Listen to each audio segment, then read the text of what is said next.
আমার ভাই roads and হাইওয়েতে আছে। ৩ কোটি টাকা দিয়ে আমাদের গ্রামের বাড়িতে বাড়ি করেছে। আমি বললাম, আপনার ভাইয়ের বেতন কত? গর্বে ভরা চেহারাটা মুহূর্তেই ছাই হয়ে গেল। দোস্ত বলিস না, এই শালা ট্রাফিক পুলিশ, শালারা 2 টাকারও ঘুষ খায়। দোস্ত, তোদের ফ্ল্যাটে কত খরচ পড়েছে? এই সব মিলে ৯৭ লাখ। তোর বাবা তো ট্যাক্সে আছে, বেতন কত? চেহারা আবারও ছাই। ওদিকে লায়লা তার বয়ফ্রেন্ডকে বলছে, কাবিন কিন্তু ৩০ লাখ টাকা হতে হবে, না হলে আমার প্রেস্টিজ পাংচার। এদিকে বয়ফ্রেন্ড ২৮,০০০ টাকা বেতনের চাকরি করে। ফেসবুকে আবার লায়লা পোস্ট দিয়েছে, যে ছেলে যৌতুক চায় তাদের না বলুন। এদিকে মেয়ের জন্য বিয়ের প্রস্তাব এসেছে। ছেলে কলেজের টিচার, আরেকজন পিডব্লিউতে চাকরি করে। মেয়ের বাবা পরের জন্যে মত দেওয়ায় মেয়ে বলছে, বাবা তোমার পছন্দ সেরা। এক আত্মীয়র বাসায় গেলাম, সারা জীবন সততার বুলি আউড়িয়েছেন। মেয়ের জামাই চাকরি করেন সিটি কর্পোরেশনে। খুব গর্ব করে বলছেন, তার মেয়ের ঘরের ফার্নিচার ৪-৫ বছর পরেই পাল্টায়। মেয়ে খুব শৌখিন, ৮০ লাখ টাকায় ফ্ল্যাট কিনে আরও ৫০ লাখ টাকা খরচ করছে ইন্টেরিয়রের কাজে। জিজ্ঞেস করলাম, ভাইজান জামাইয়ের বেতন কত?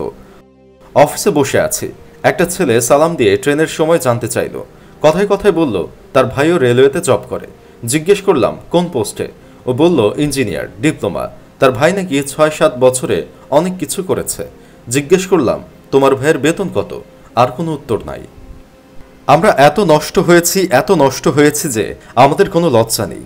ঘুষ আমার অধিকার, কিন্তু কন্ট্রাক্টর ১৫ টাকার ভাড়া ২০ টাকা চাইলে এগুলো মানুষ না। এই টাকা খেয়ে এরা কিছুই করতে পারে না। অথচ একটু আগেই বাসে মোবাইলে আলাপ করছিল একটা বেসরকারি ব্যাংকে চাকরির জন্য ৯ লাখ আর ১০ লাখের ঘুষের আলাপ। কন্ট্রাক্টর গলা কাটছে শিক্ষিত দুর্বৃত্তরাও। শিক্ষিতদের গলা কাটা বড় নির্মম, দেশটাকে এফোড় করে দেয়। কন্ট্রাক্টররা একটা নিদারুণ সত্যি কথা বলে, আপনারা যে কলমের খোসায় কোটি কোটি টাকা মাইরা খান, সেই হিসাব তো আমরা নেই না।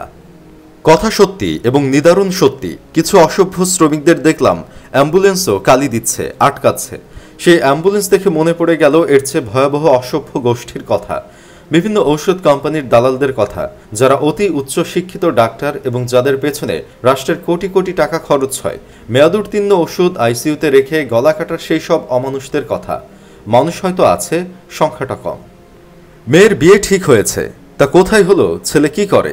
যদি ঘুষের ডিপার্টমেন্টের হয়, দেখবেন মেয়ের বাবা মা, ভাই বোন আর মেয়ের চেহারা খুশিতে কেমন চকচক করে। অথচ এই যে অরাজকতা, এই যে ভেজাল জিনিস, এই যে উচ্চ মূল্য, এই যে গলাকাটা সেবা, এই যে পেনশনের টাকা তুলতে ফাইলের পেছনে দৌড়াতে দৌড়াতে জুতার তলা ক্ষয় হয়ে যাওয়া, এই যে পরীক্ষায় ভালো করলেও চাকরি না হওয়া, এইসবের মূলে তো ওই যে যেখান থেকে বিয়ের প্রস্তাব এলে জিহ্বা চকচক করে, চেহারায় খুশির ঢেউ উঠে, সেই দুর্নীতিবাজ শুয়োরদের কারণে। বিখ্যাত এক অর্থনীতিবিদ বলেছিলেন, শুয়োরের বাচ্চাদের অর্থনীতি। এই শুয়োরের বাচ্চারা কারা? এই ভিডিওটি দেখে যাদের চেহারায় চপেটাঘাত পড়বে, ছাই হয়ে যাবে তারাই।